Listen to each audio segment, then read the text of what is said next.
The following is a presentation of the Eagles Sports Network. Hi and welcome to the Eagle Sports Network. I'm Caitlin Jones, standing alongside head swim coach Ben Young. So we're going to talk a little bit about the upcoming SAC swimming championships.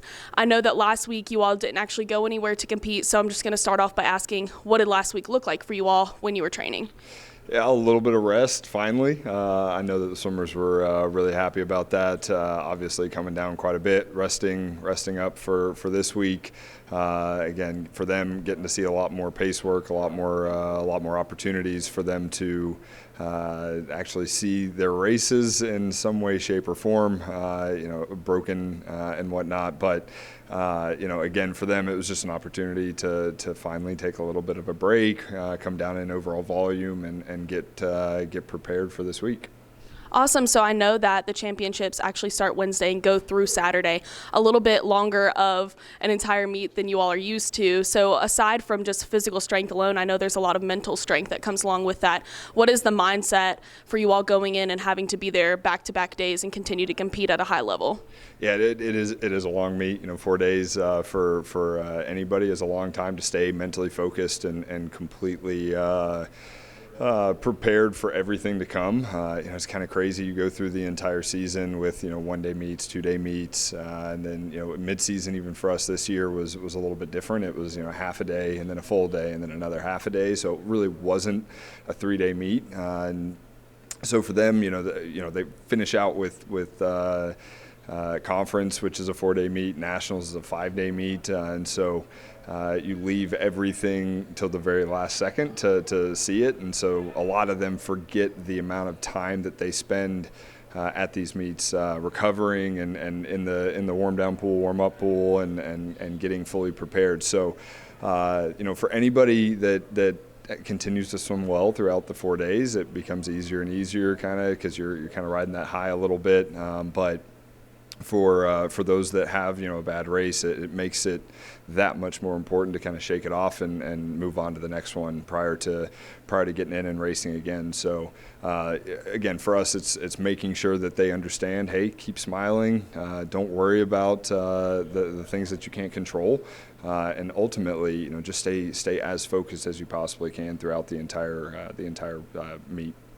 So I know that obviously the overarching goal of a meet like this is to go in and hopefully win it. But aside from kind of that main goal of winning a SAC swimming championship, what are you looking at to see from your individual swimmers and then also maybe from some of your relays?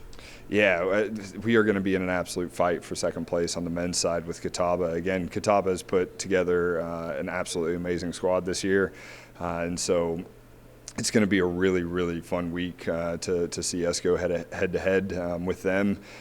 Wingate will more than likely kind of run away with it again, but for us it's always about closing that gap, and I really think with the recruiting class that we're bringing in next year, we will continue to close that gap on them and then just continue moving forward past that. But really the main focus for this week is going to be primarily on NCAA cuts, and we've got several that are right on the bubble. Right now we only have one that is really safe, in Bree Belcher, and everyone else is chasing top 20, 21 times on the men's side, 26, 27 places on the women's side. So really that's the main focus is getting a lot of those individuals to nationals, and then of course, as always, this is our one time throughout the year where we really focus on points. Again, dual meets are great, and winning dual meets are great, but at the same time, we never really focus too much on winning a dual meet. Right. It's more along the lines of, hey, get in, it's another opportunity for you to see that race and another opportunity for you to just get in and race. So we use a lot of those as practice, and so this is the one time where we've been as strategic as possible. We've got some people that are not used to swimming the mile that are in the mile. We've got some people that are not used to swimming some of the events that they're in at conference, but for us it's an opportunity to be, like I said, as strategic as possible, and make sure that we are trying to piece together and put together the best team possible. How do you all navigate as a coaching staff this possibly being some swimmers' last meet?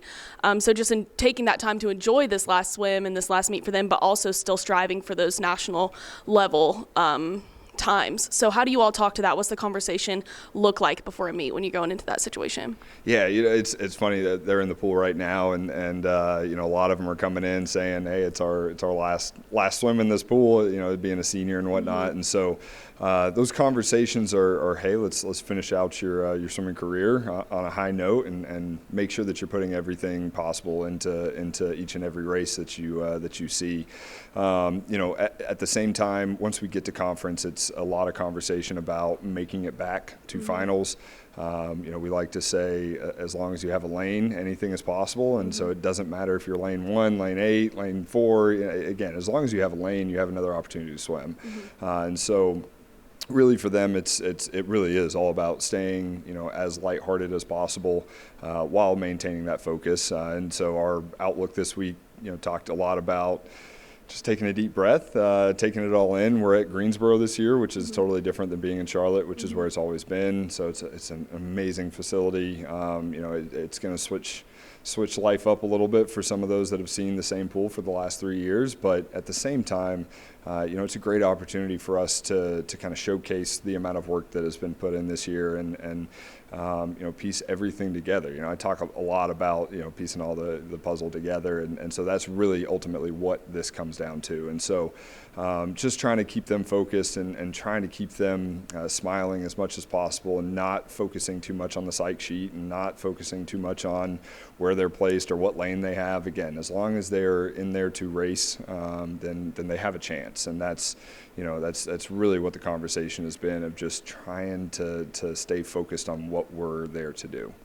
Awesome. Well, we wish you the best of luck as you all head down there to the SAC championships, and thank you all for tuning in to the Eagle Sports Network.